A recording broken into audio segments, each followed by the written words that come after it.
नमस्कार.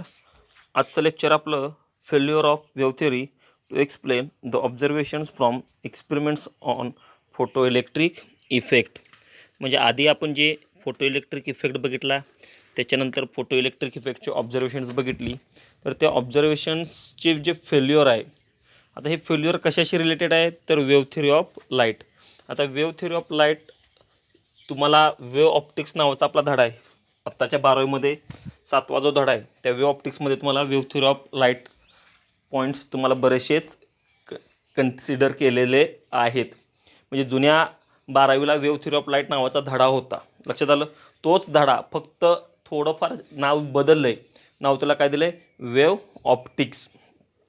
ही wave theory आणि photo electric इफेक्टचे जे ऑब्झर्वेशन्स आहेत यांच्याशी रिलेटेड आपला हा काय आजचा पॉईंट आहे. मग आता फेल्युअर ऑफ वेव्ह थेअरी म्हणजे वेव्ह थेअरीशी कन्सिडर करून ज्यावेळी फोटो इलेक्ट्रिक इफेक्टचे ऑब्झर्वेशन्स पडताळून बघितले, तर बरेचसेच ऑब्झर्वेशन्स वेव्ह थेअरीच्या त्या फॉर्मेशनमध्ये सूट झालेले नाहीत. आणि म्हणूनच त्याला काय म्हणलं आहे, failure of wave theory to explain observations from experiments of photo electric effect. म्हणजे वेव्ह थेअरी फोटो इलेक्ट्रिक इफेक्टचे ऑब्झर्वेशन्स एक्सप्लेन करू शकत नाही. मग ते का करू शकत नाही, तर त्याचे काही मुद्दे आहेत, त्याचे काही आर्ग्युमेंट्स आहेत, त्याचे काही पॉईंट आहेत. ते पॉईंट आपल्याला आजच्या लेक्चरला बघायचे आहेत. मग त्याच्यामध्ये काय म्हटलं आहे बघा सुरुवातीला, मोस्ट ऑफ दीज ऑब्झर्वेशन्स कुड not be explain by the wave theory of electromagnetic radiations. म्हणजे बऱ्यापैकी ऑब्झर्वेशन्स जी फोटो इलेक्ट्रिक इफेक्टची वेव्ह थेअरीमध्ये बघा एक्सप्लेन करू शकत नाही. First and foremost was the instantaneous emission of electrons on incidence of light. म्हणजे त्यातलं पहिलं आणि सगळ्यात महत्त्वाचं जे काय असेल, तर सेकंड ऑब्झर्वेशन आहे आपलं. काय सेकंड ऑब्झर्वेशन आहे, ज्यावेळी एखादी लाईट मेटल सरफेसवरती इन्सिडंट होते, इन्सिडंट झाल्यानंतर त्यामधून इलेक्ट्रॉन्स काय होतात, इमिट होतात. ही जी काही सगळी प्रोसेस आहे, ही सगळी प्रोसेस आपण बघितल्या कसल्या आहे, इन्स्टंटेनियस प्रोसेस बघितल्या. लक्षात आलं. हे आपण काय बघितलं आहे, फोटो इलेक्ट्रिकचं सेकंड ऑब्झर्वेशन बघितलं आहे. पण वेव्ह थेअरी काय म्हणते बघा, the wave picture would accept that the metal surface will absorb the incident energy continuously. All the electrons near the surface will absorb energy.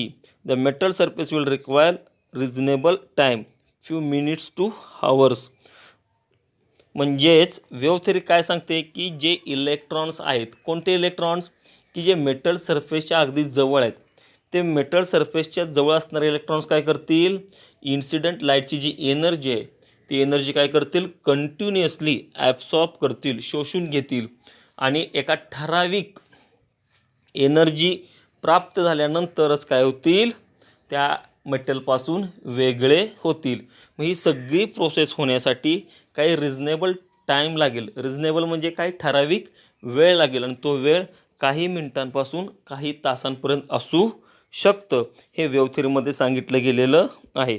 पुढं काय म्हटलं आहे बघा, to accumulate sufficient energy knock off electrons. म्हणजे पुरेशी energy प्राप्त झाल्यानंतरच ते इलेक्ट्रॉन्स काय करतील, मोकळे होतील. नॉकआउट होणं म्हणजे पोरांनो फ्री होणं, एस्केप होणं, बाहेर पडणं. लक्षात आलं.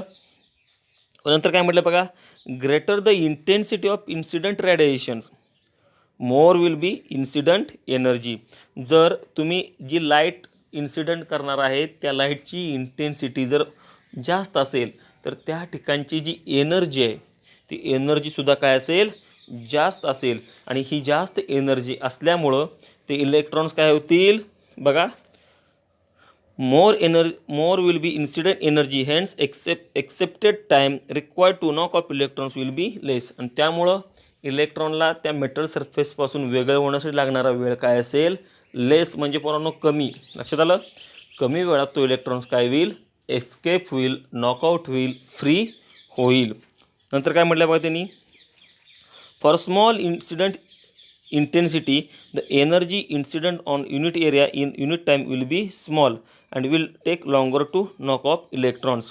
म्हणजे जी आपण लाईट इन्सिडंट करणार आहोत त्या लाईटची इंटेन्सिटी जर वीक असेल, कमी असेल, तर त्या ठिकाणची एनर्जीसुद्धा काय असेल, कमी असेल. आणि ही कमी एनर्जी असल्यामुळं त्या इलेक्ट्रॉन्सला एनर्जी ॲब्सॉर्ब करण्यासाठी वेळ लागेल. लक्षात आलं? लक्षात आलं? आणि तो काय करेल, जास्तीत जास्त वेळ घेईल. कशासाठी? नॉकआउट होण्यासाठी, फ्री होण्यासाठी किंवा एस्केप होण्यासाठी. नंतर पुढं काय म्हटलं बघा, this arguments were contradictory to observations. म्हणजे हे काय जे मुद्दे आहेत बघा, हे मुद्दे त्या ठिकाणी काय आहेत, त्या ऑब्झर्वेशनशी रिलेटेड काय आहेत, वेगळे आहेत. कुणाचे? वेव्ह थेरी ऑफ लाईटचे. म्हणजे फोटो इलेक्ट्रिकच्या ऑब्झर्वेशनमध्ये वेगळं सांगितलं गेलं आणि वेव्ह थेरीमध्ये वेगळं सांगितलं गेलं. लक्षात आलं?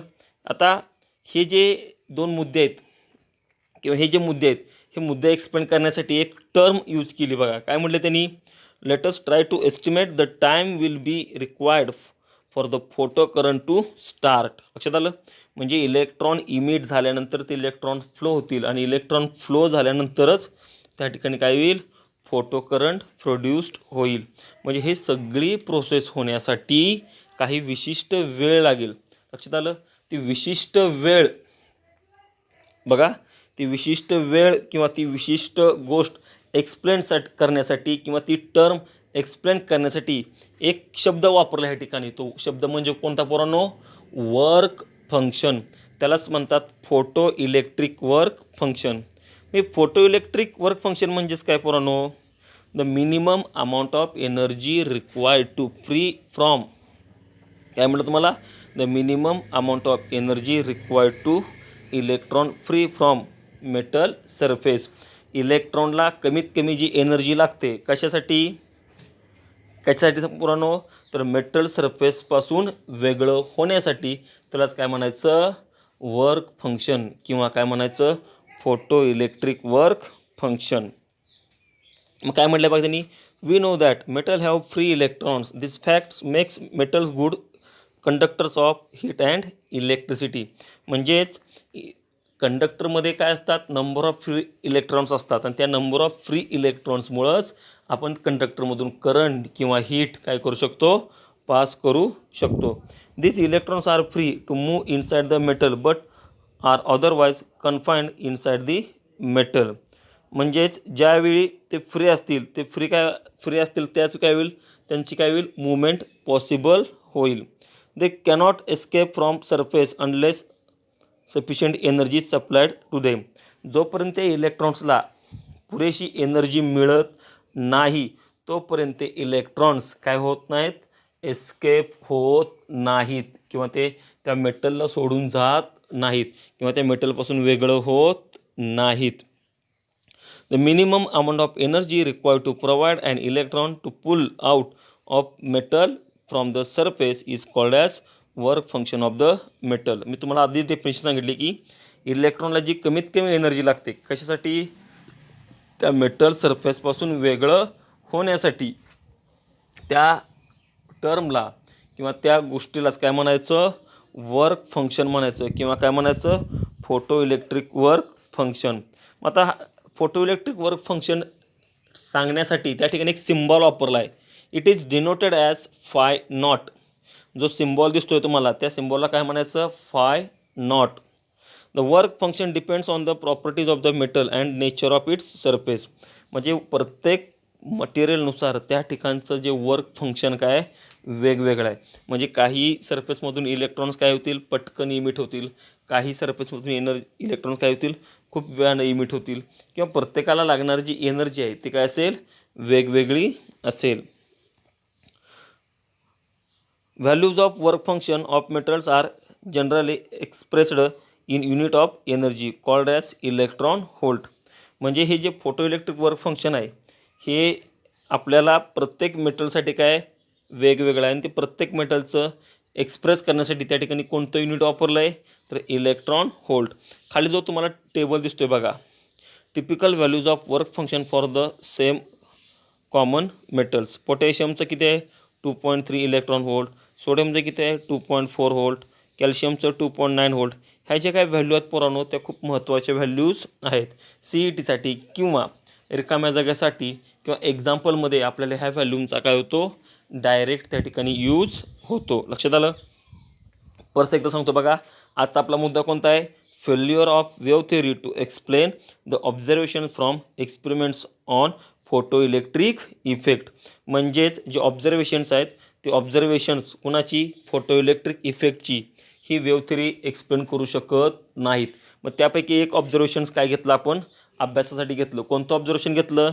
की आपण सेकंड जे ऑब्झर्वेशन बघितले की ज्यावेळी लाईट इन्सिडेंट होते, लाईट इन्सिडेंट झाल्यानंतर इलेक्ट्रॉन्स इमिट होतात आणि इलेक्ट्रॉन्स इमिट झाल्यानंतर त्या ठिकाणी फोटो करंट काय होतो? स्टार्ट होतो. ही जी काही सगळी प्रोसेस आहे, ही सगळी प्रोसेस काय आहे? इन्स्टंटेनियसली प्रोसेस आहे, किंवा ह्याला लागणारा जो वेळ आहे तो काय पोरांनो खूप कमी आहे. हे फोटो इलेक्ट्रिक इफेक्टचं काय सेकंड ऑब्झर्वेशन्स आहे.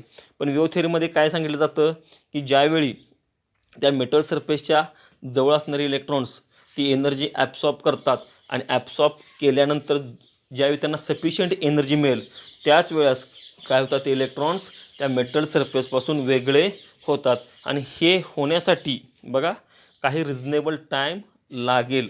तो टाईम जो आहे तो फ्यू मिनिटपासून फ्यू आवरपर्यंत असू शकतो. हे वेव्ह थेअरीमध्ये सांगितलेलं आहे. नंतर काय म्हटलं की जर त्या लाईटची इंटेन्सिटी काय असेल? लार्ज असेल, तर त्या ठिकाणची एनर्जी काय असेल? लार्ज असेल. आणि त्या इलेक्ट्रॉनला फ्री होण्यासाठी लागणारा जो वेळ आहे तो वेळ काय असेल पोरांनो? कमी असेल.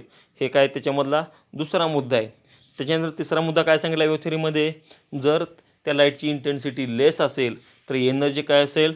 कमी असेल. आणि एनर्जी कमी असल्यामुळं त्या इलेक्ट्रॉनला त्या मेटल सरफेसपासून वेगळं होण्यासाठी लागणारा टाईम काय असेल? जास्त असेल. म्हणजे हे 3 मुद्दे आणि आपलं फोटो इलेक्ट्रिक इफेक्टचं जे ऑब्झर्वेशन्स आहेत ह्या दोघांचं जर आपण पडताळून बघितलं तर वेव्ह थेअरीमध्ये सांगितलेलं आणि फोटो इलेक्ट्रिक इफेक्टच्या ऑब्झर्वेशनमध्ये असलेला मुद्दा हे काय आहेत? 2 डिफरंट पॉईंट्स आहेत. मग हाच पॉईंट पकडून ही जी टर्म आहे किंवा हा जो काय डिफरन्स आहे तो एक्सप्लेन करण्यासाठी ह्या ठिकाणी एक शब्द वापरला. तो शब्द म्हणजे कोणता पोरांनो? Work function. मग वर्क फंक्शन म्हणजेच काय? The minimum amount of energy required to electron free from metal surface is called as work function. म्हणजे प्रत्येक मेटलचा असणारं जे वर्क फंक्शन आहे ते काय असेल? डिफरंट असेल. लक्षात आलं. कारण प्रत्येक मटेरियलचं नेचर काय असतं? वेगळं राहतं. हे आजच्या आपल्या काय पॉईंटमधला समरी आहे. म्हणजे वेव्ह थेअरी ही कशी फेल्युअर आहे? कशासाठी? तर फोटो इलेक्ट्रिक इफेक्टच्या ऑब्झर्वेशनसाठी. हा आजचा आपला काय टॉपिक आहे. उद्याच्या टॉपिकला आपण काय बघणार आहे? आइन्स्टाईन्स फोटो इलेक्ट्रिक इक्वेशन. धन्यवाद.